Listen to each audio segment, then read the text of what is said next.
We greet everyone and start press briefing about pilot mobile anti-domestic violence groups of the National Police start their work, and the initiator is Anastasia Deeva, Deputy Minister of Internal Affairs of Ukraine and European Integration. Also, other speakers are Vasyl Bogdan, Deputy Director of District Police Officers Division, the Prevention Department, National Police of Ukraine.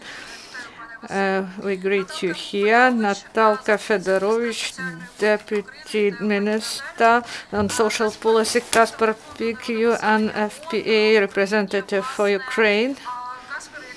And Caspar specializes in this matter and helps to create shelters for victims. And also we greet Maria Ionova, who is the co-chairman of Equal Opportunities Caucus. We greet everyone. Thank you for your interest to this event. This is really important for Ukraine.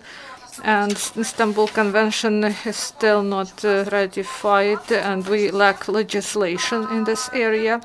At the same time, I'm happy that here we have Deputy of the Minister of Internal Affairs and the Ministry of Social Policy, and we believe that the convention will be ratified and proper legislation will be implemented, and we hope for better protection of people because many people suffer of this domestic violence. I am Larysa Denysenko, I am lawyer and human rights advocate, and before speaking about this project in more detail, I would like to present this video.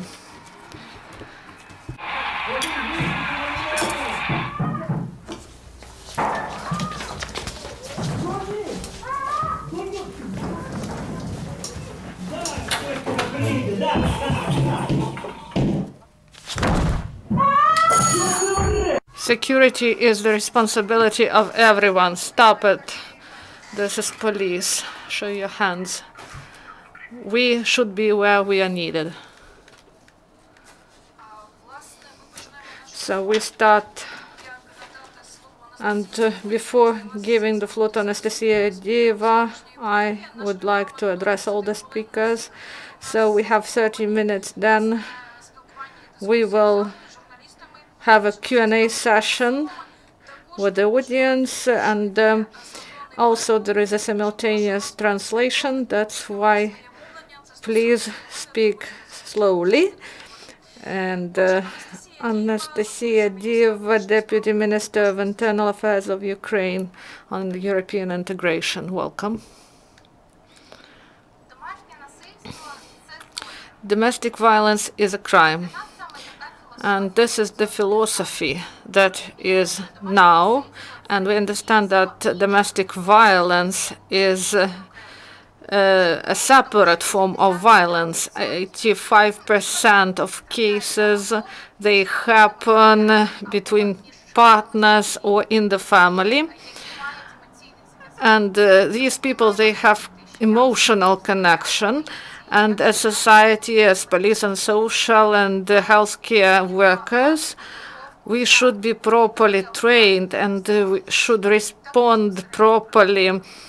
And I would like to say that victims of domestic violence, they rarely apply to law enforcement bodies, and we say that there is lack of trust to police, and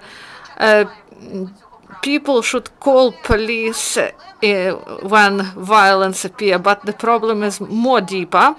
The problem is that a person who witnessed violence or suffered of this violence, they think these are my relatives, this is my family, I should forgive, everything will be okay. Or a person is so afraid to address even their neighbors because they afraid that people won't support them or that the violence will come back. We understand that if you keep silence, this will be an illusion. And this, after a honeymoon, violence becomes stronger, and law enforcers and healthcare professionals, in this case, have to deal with even lethal cases. So household violence remains in the family, but we should do everything possible, both law enforcers, parliamentarians, and the ministry, social services, medical workers. We should openly communicate about these issues, and we should start to respond. And people should address for help, and we should create conditions in order that the victims, especially children, were provided with proper support and rehabilitation. That's why our main tasks for today, we have the network that we call Felina, Police Against Violence, and we want to reveal these cases timely and respond properly, and starting with dispatcher, and also to include mobile groups and police officers, and everyone should know clear algorithm of interaction in order to help the victims. And we should provide security for the victims. That should unite us. So we should respond properly on such crimes. And I'm really glad that here we have Maria, that she is together with us, and she will tell you about the problems with ratification, why the parliament does not approve national legislation to counteract domestic violence. But still, we continue to search algorithms. We create instructions together with our international and domestic partners, and we try to provide to the citizens quality service, and also to provide proper support of the victims, and also to help victims of gender-based violence. There should be groups, mobile groups, that will identify and refer the victims to proper organizations. So this will be gender sensitive, and also we should make prevention. And today we had a meeting before this briefing, and we decided that globally the violence, it starts from the family. So if we allow violence in the family, it becomes a normal thing for the whole society, for the world. And civilized world now knows that this should not be tolerated. We should reveal the cases, and we should speak openly about these cases. And here we have police officers that were selected. They were provided with special training, and starting today there were 3 pilot oblasts: Darnitsky region of Kiev, Severodonetsk, Lugansk Oblast, and Malinivsky region, Odessa. So we thank our partners. It is really important to study international experience about technologies and how to reveal cases of domestic violence. And due to our colleagues from OSCE and Center of Coordination of Projects of Canadian Mission, UNDP, and Women United Nations Organization. So we start with pilot projects, because we know that there are many global changes we cannot counteract in one day. So lack of legislation, lack of inefficient structure, lack of trust law enforcement, so lack of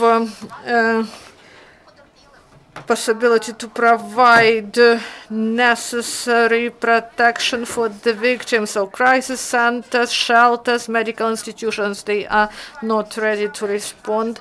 And we hope that our project, our mobile groups will help to counteract domestic violence, and of course stakeholders should participate: the state, law enforcement bodies, local government.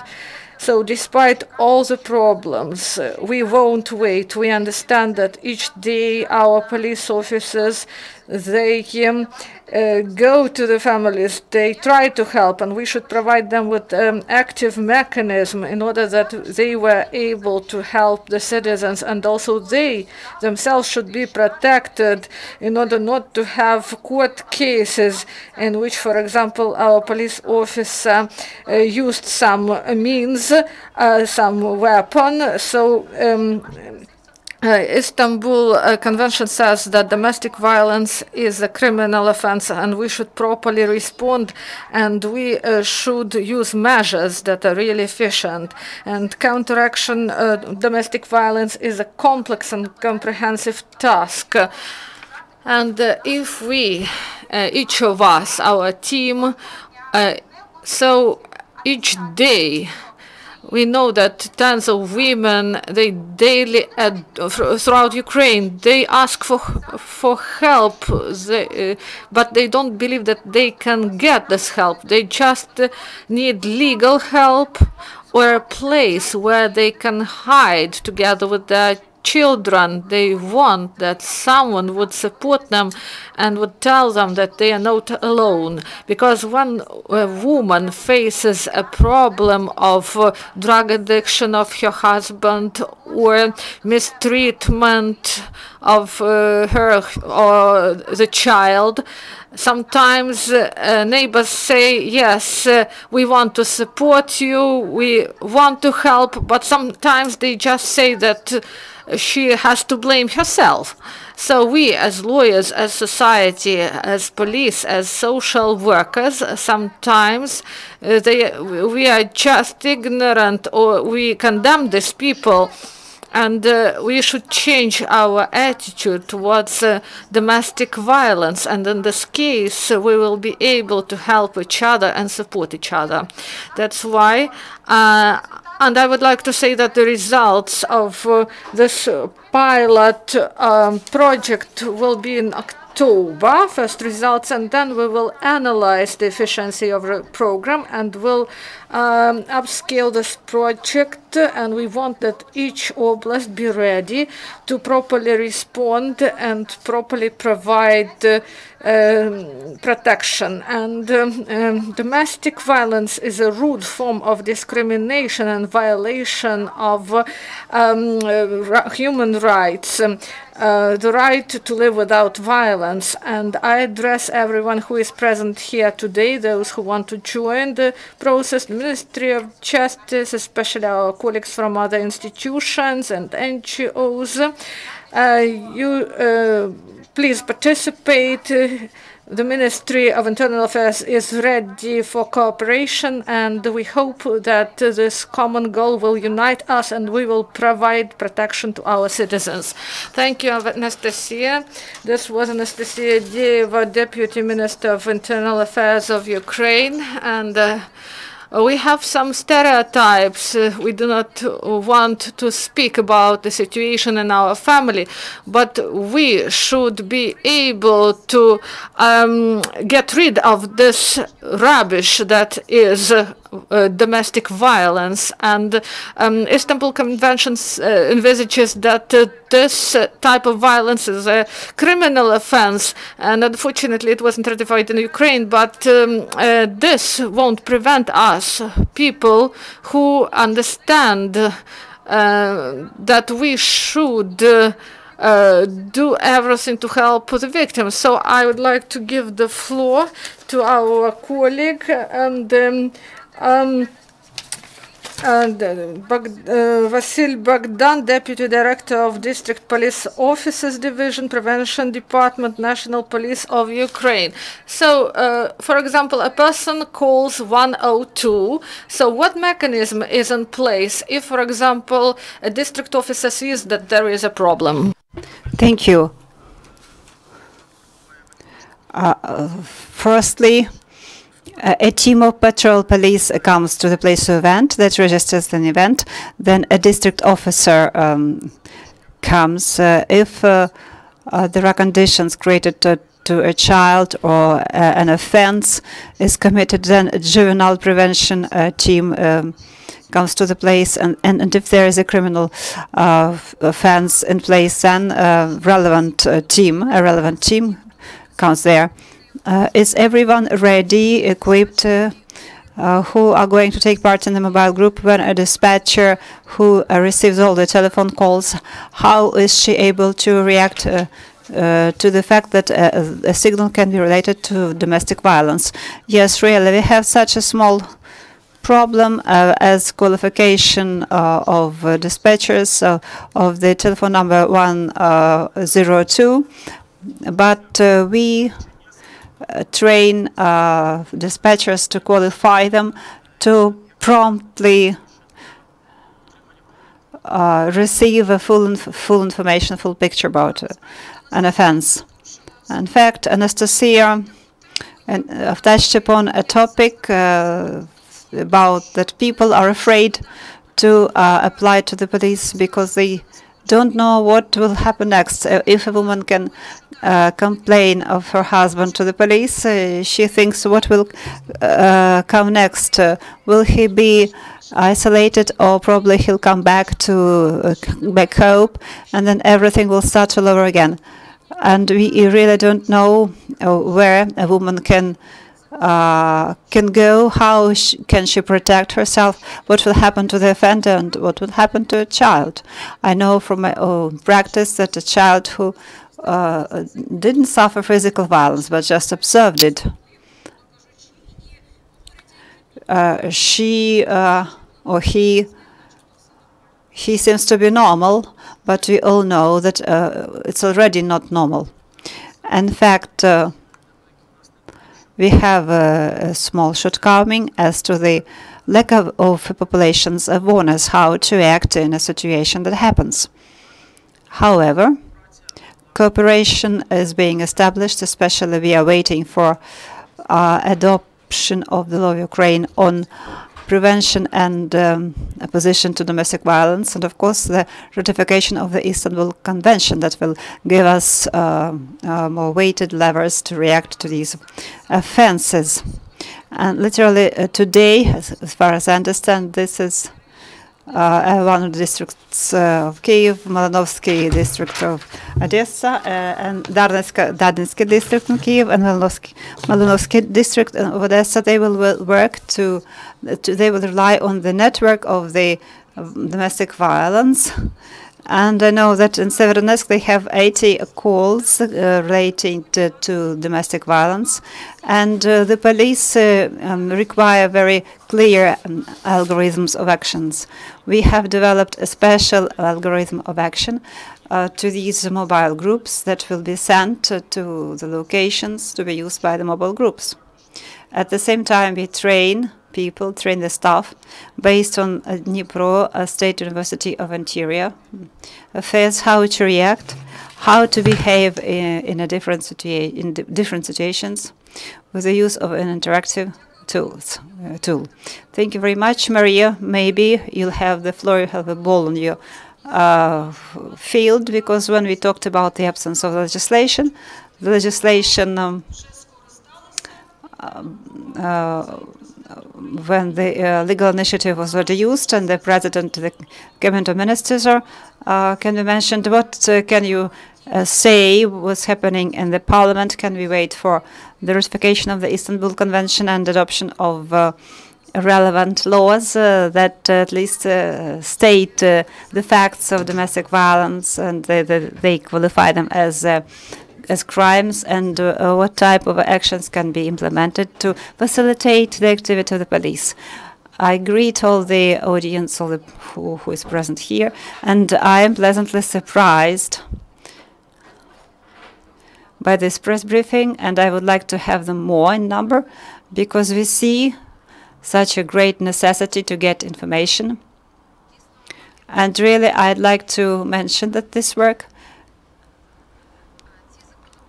didn't start only a half a year ago. This Istanbul Convention has been developed for already 2.5 years. The main engine of this work is my colleague Larysa Denysenko, together with the Ministry of Social Policy, the Ministry of Foreign Affairs, and together with the Ministry of Justice. We have made large-scale work, and these 3 draft laws.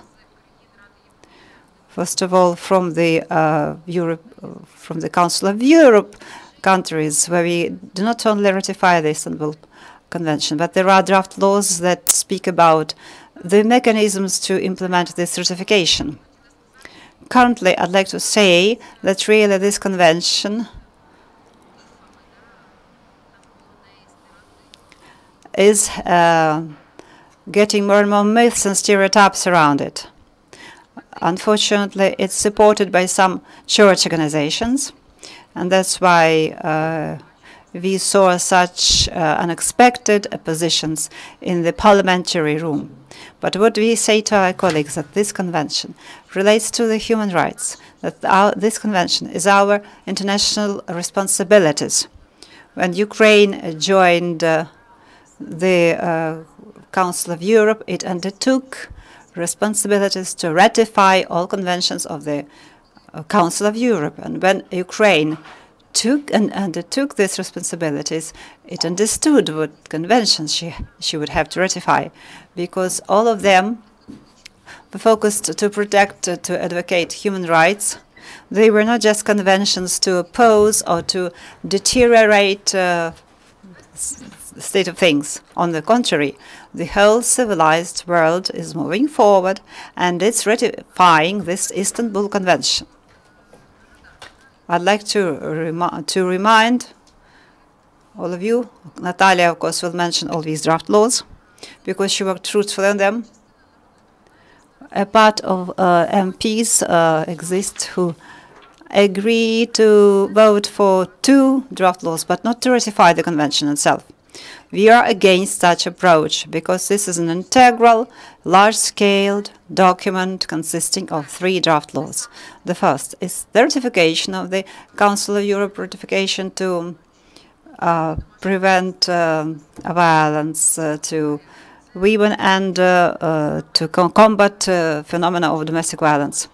The second draft law is coordination, the regulation of the current legislation of Ukraine in the area of opposing domestic violence, and to adapt it to European standards. And this very draft law prepares the ground for ratification stipulated by the Cabinet of the Ministries. And thirdly, it's changes to the criminal and criminal procedural code. We can talk a lot about these rules and how the notions of the offender and the victim are expanding. And we can talk about instruments of human rights, of human protection. And there is a large discussion about these concepts. NGOs have been supporting us for a long time, and they tried to explain to us the notions of gender-oriented society, gender-sensitive approach, but these notions are also distorted. And when we talk about this ratification, yes, we'll be frank, we talk not only about women, but the majority of women find themselves into the situation of domestic violence. But we also talk about men, about teenagers, boys and girls, children. All these are human rights. And regardless of the sex, these rights have to be, of the gender, they have to be protected. The Ukrainian statistics has a threatening nature. This epidemic, especially in the context of the Russian aggression, is increasing, unfortunately. So we have not only to react very promptly, but we welcome all these projects and mobile groups where people will feel this trust and they feel that they are not alone in this with their problem. And the second issue is it involves preventive mechanisms. These mobile groups will understand how to be proactive in this context. So we have not only to work with the fire engine, but we have to develop these proactive methods, preventive methods. Here we really talk about the society's indifference. This is right. But we need information urgently. Moreover, this problem was suppressed, and as a representative of the Infection Association Equal Rights, I would like to say that a great number of MPs are not afraid to talk frankly about this problem, and we have to talk about it frankly. If a problem is not called correctly, we won't be able to solve it. That's why all these facts of rapes and economic violence and psychological violence have to be informed about. We have to name the figures so that MPs, people's deputies, authors of legislative initiatives would feel their personal responsibility. And this is not only about MPs who are in the list. Unfortunately, we have a misunderstanding with our people deputies who represent the district, the majoritarian MPs. This is lack of knowledge. I wouldn't like to criticize our honorable council, but still we see, and we several times met with them, we saw, let's say, not only hot discussions, but they were informative and argumentative. For the time being, we are working. We don't have the final decision yet, but frankly speaking, we are, as responsible MPs, would like to. We wanted to have discussions with them. We did so. We are a circular state, and the Council of Churches doesn't have to influence decisions of lower initiators who think that the human rights has to be at a very high level. For example, in Georgia has support and trust to the church at a maximum level. They ratified this Istanbul Convention. And here we also have positive examples when NGOs already show how they create these crisis centers where they give shelters to women and children. Recently, they had a presentation, Nut House. They created it, and I want to ask you to attract them to this, to engage them to this work, because for 10 years they have been working only fired by enthusiasm.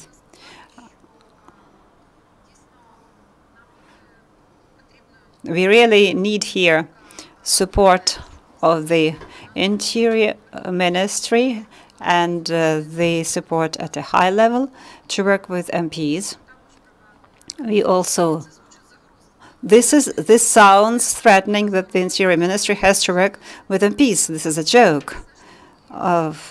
Still, their messages, their political support is incredibly important, because they can explain, they can argument, they can give numbers and examples. Therefore, recently we several times we had conversations with the president. We have support, and I'm sure that most MPs have support. Maybe we'll need a little bit more time for this explanatory work, because since Larysa Denysenko, she did a lot for that.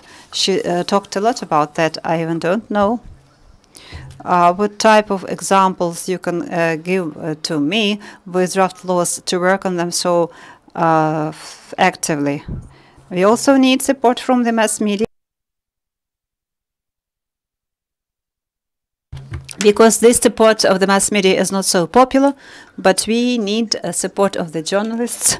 We need to have them speak more about it, show success stories, so that women don't fear to talk about their problems. The fact of an increasing trust, including to the police, is a fact, and is a reality. We need to use the situation. We need to move forward and to show success stories. It seems to me that success stories to prevent and to protect women will give more push both to MPs and to the society, and the society won't be afraid to talk not only about this problem, but it will be easier for us to solve another problems spoken little about. Thank you, Maria. Before giving the floor to Mr. Caspar, I'd like to say that, for example, my colleague Irina Vertusu, for her large material at pages of the journal of the magazine Officiel against domestic violence was rewarded.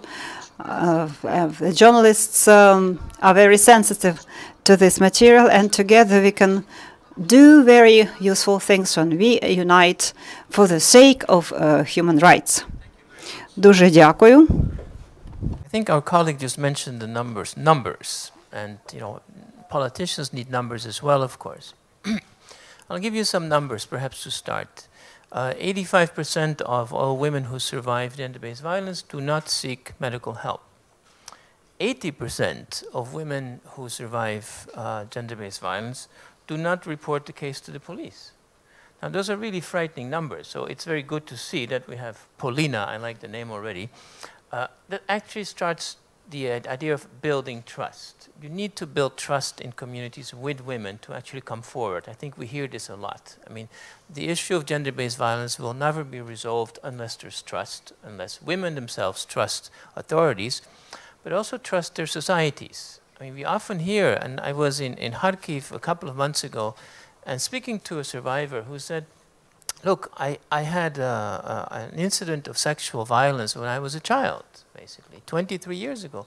And she lived with this for 23 years. So there's a statistic for you. Women will live for decades with this. And that is an impediment to their functioning as women, as mothers, as people in public life. They carry this with them. So unless there is that trust that is built, when they can actually go and speak about this, when there is a response that's given, this problem will not go away. And I think that's an important first thing to look at. And that takes all of society. It's not just an issue of government. I think when we talk about prevention, we're really looking at how do you actually manage to change those stereotypes we have. Why is it that, let's face it, men still resort to violence as a way to communicate? Because that's essentially what it is. So unless that is something that's addressed, and that's a long-term issue, I know that, the problems will not go away. It is always putting a little patch on it. So I think that's important.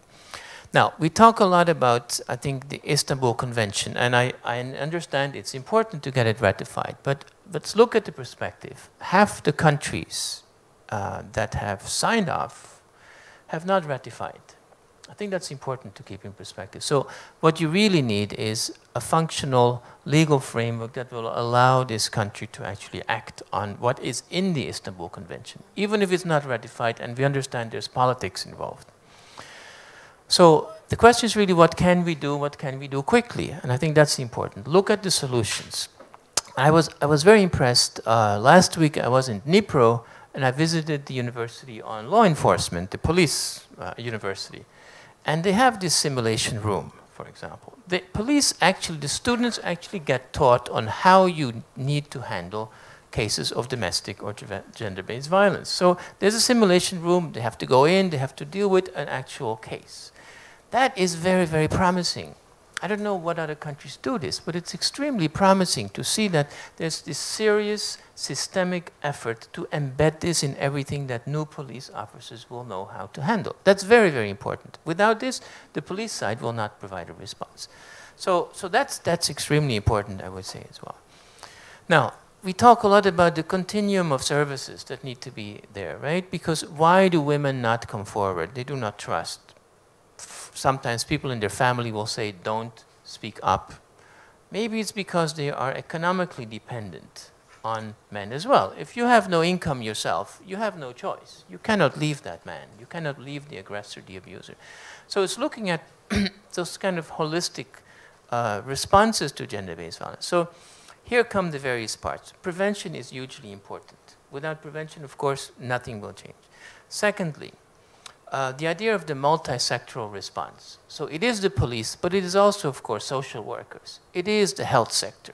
It is the protection. It is legal support, so women who want to press their case can go to the courts. So it's also working with the courts. So there are many, many sectors involved, and they have to work together. A woman has one problem. She doesn't have 4 different problems for 4 sectors. She has one problem. So how do you solve that with a multi-sectoral response?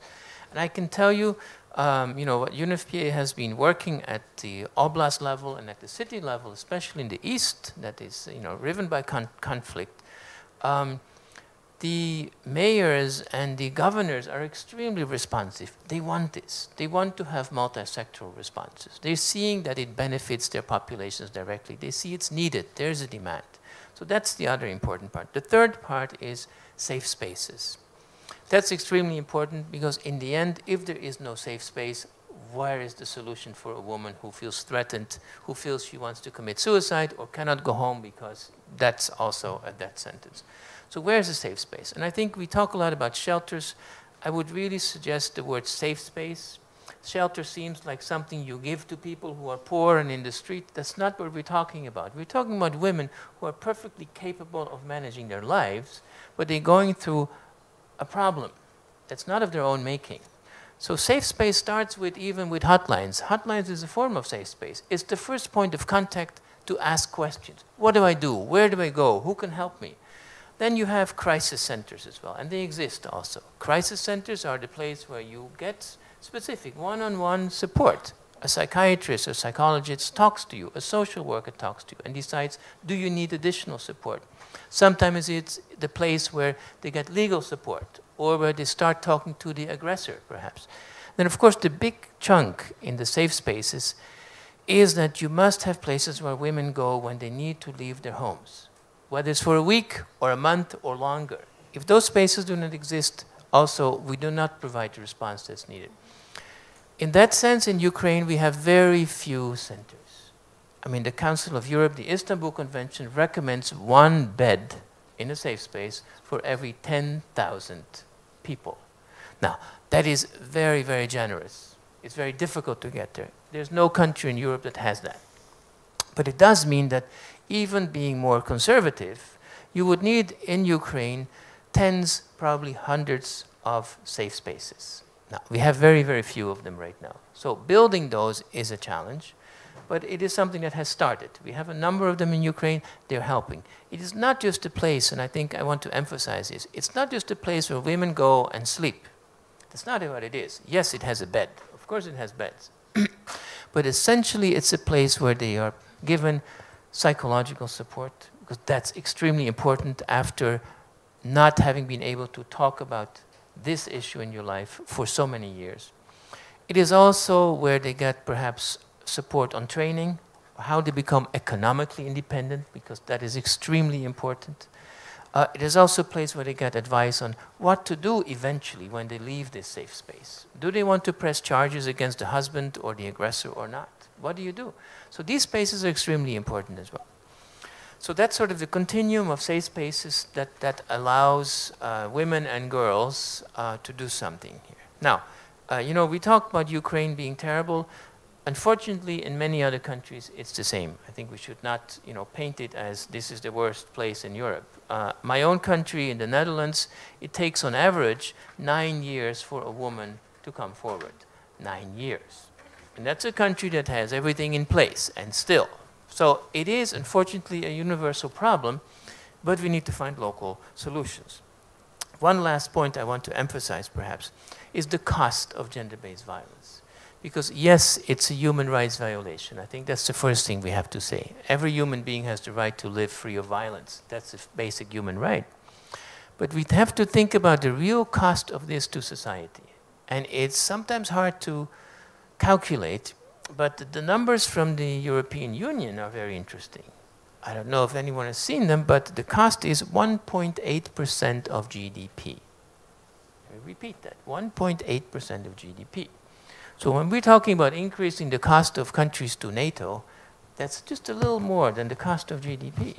So that's a terrible cost. It comes out to 450 euros per citizen.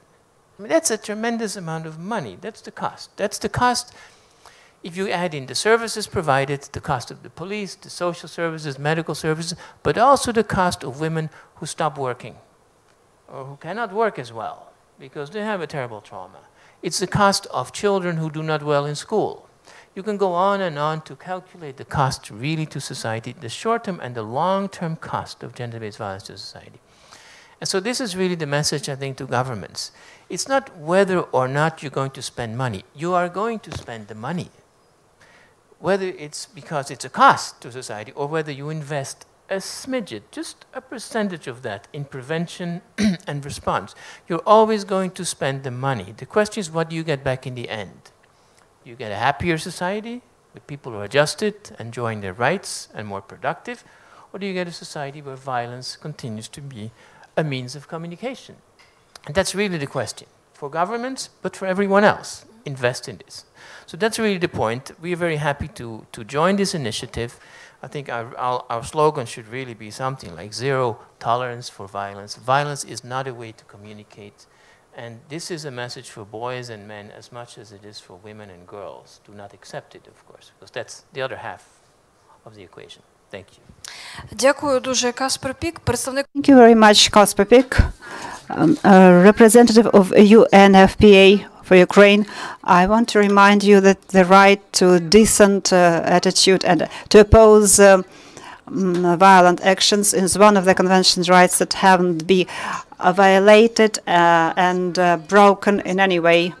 And Caspar was very global to formulate this problem, starting with economic independence of a woman and ending with that the contribution into the prevention and opposition to violence will reflect upon the state budget. The more we invest in the opposition, the less economic harmful economic effects we will have. And I invite to the floor Natalia Fedorovich, Mrs. Natalia. You understand who will be the last to have the floor. And unfortunately, we are more limited in the terms of time. Why the Istanbul Convention is so important to us? Because it establishes a system of values and standards of response, standards of providing assistance to this extremely important problem. We have started the process of preparing changes to the legislation according to the Istanbul Convention in 2014. And at that time, I'm very responsible to say that a great number of my colleagues from the social protection bodies understood little about the convention, Istanbul Convention. Now we are very serious to talk about this problem, but we also have a developed draft law with the parliament. And one of the things stipulated by this draft law is the special support services, and mobile teams is one of the forms of this special support service. The idea about the teams, mobile teams, appeared during the development of this draft law, during the development of the response mechanism. We are thankful to 21 and 24 mobile groups that are functioning since October last year. And you know that these mobile groups have three staff, 1 psychologist, and 2 social workers. And I am convinced that the experiment that was started by the National Police will lead to the perspective of combining these 2 forms of the mobile teams on behalf of the social services and the interior bodies of the National Police, because one of the problems discovered in the work of the mobile teams created in combination with the Minister of the Social Policy, local state administrations, with the support and expert support of the UNFPA, is the lack of the National Police staff, and we are grateful to the quality cooperation in the functioning of these mobile teams. I'd like to inform you that as of today, we have developed, with engagement of all key partners and with the support of UNFPA, have developed a draft resolution of the Cabinet of Ministers on a regulation on creating mobile teams, and we will send this document to other ministries. I'm an optimist, and these changes suggested by the 3 draft laws are global. It's a reform. I'm convinced that we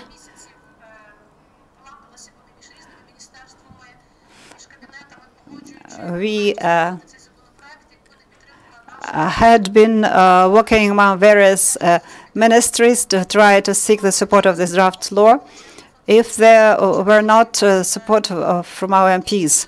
This was a large support.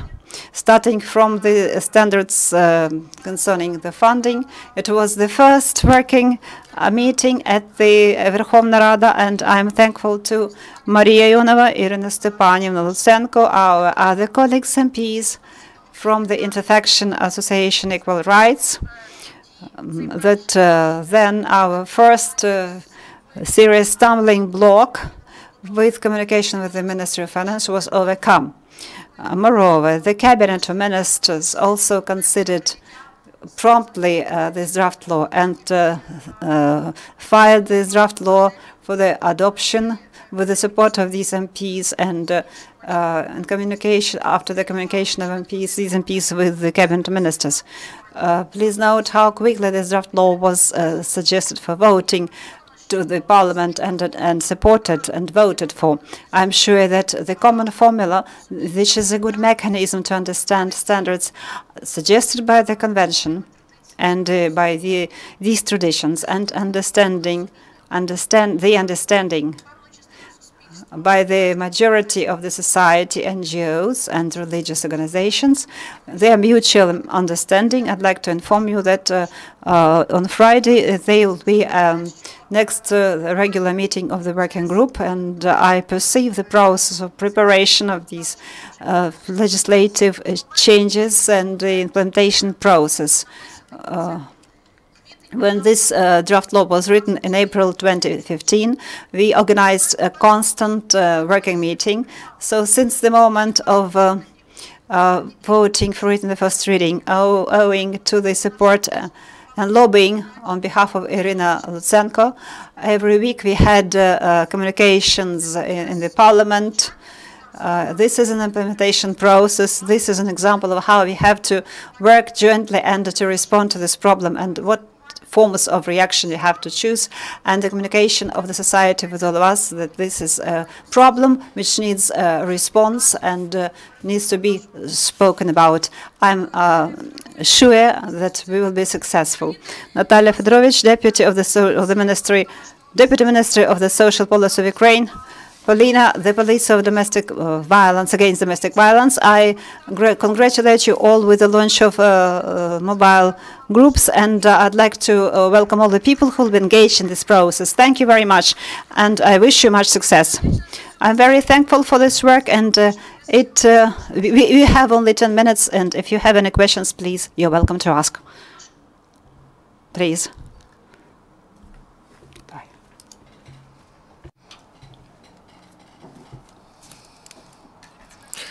Name is Maria, Ukraine Crisis Media Center. I have a question to representatives of police who work directly with people and in what moment citizens should understand that they should address police and inform about domestic violence, because people sometimes hesitate and they think whether it will increase the conflict, and this aggressive actions may even escalate if they address police.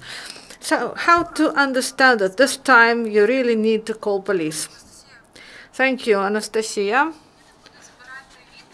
So I would like our police officers to answer this question, but I would like to use this opportunity, and I would like to say we have a police officer from Canada, Jerica, and she worked for many years in a unit that counteract domestic violence, and maybe she will provide her opinion on this. Please. Chumasgana, I would like to say that you should call police if you have doubts. If you hear or feel some discomfort, so please call 102 and police will intervene and will provide qualification of this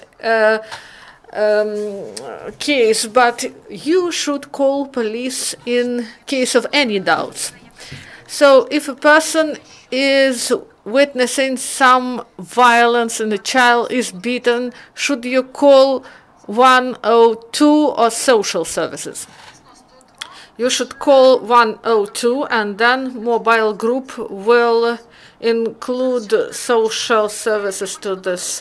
And I would like to say here we've mentioned children. Our legislation provides that a child who witnesses violence is qualified as a victim and needs support.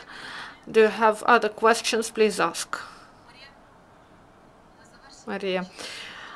So I would like to say, so we speak about coordination among the ministries and Verkhovna Rada at the top level, but here my colleague said that we should emphasize the role in decentralization. The role of community should be emphasized. Community should be responsible. They should understand that they should also work and provide support in order to prevent such cases. And there should be proper awareness campaign and training, and we spoke about it with the Vice Minister Zubko, and we should speak about trainings and seminars, and responsible communities should pay attention to such crises as domestic violence, and also we should also consider this in Resolution 1325, and we should also introduce it into the agenda concerning national plan where we realize this Resolution 1325. So here we have a colleague. I would like to thank her. They are partners in the work of mobile brigades, and we thank NGOs that helped us to deliver trainings for our colleagues in social services concerning response to cases of domestic violence, and we will continue to provide such training. And about provision 1325, one of the provisions in this document is the paragraph that envisages creation of monitoring card that reflects the situation in the community concerning domestic violence, and we developed it together with OSCE, and we want to hear the opinion of NGOs and our colleagues from the ministries and different levels of government. Thank you, Anastasia. I have such a closing remark. If a person doesn't know whether to address police, there are 2 hotlines. You can see it in your materials and on the screen. This is hotline that is functioning due to La Strada, and you can address about the matters such as domestic violence and human trafficking. And another line is the line for children, and when a person doesn't know whether to address police and what will be the consequences, so maybe they can get consultation. But I'm a proponent of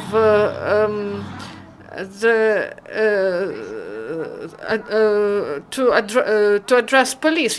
If you have doubts, please just call police 102. I think the whole point is that at local level, it doesn't matter what your first call is. The idea is that whether you call the police or social services or a doctor or whoever, they will know where to send your call, where to provide support. That's the idea of multi-sectoral support at the local level, very local level. That you call one call and somebody will tell you where you need to go first. Дякую. Отже, останнє запитання, або ми будемо дякувати за вашу увагу. І я сподіваюся, що Thank you very much, and we hope that by joint effort we will be able to do everything possible in order to prevent domestic violence. And domestic violence, it afraid that people won't tolerate it. So let's make an effort. Thank you very much and goodbye.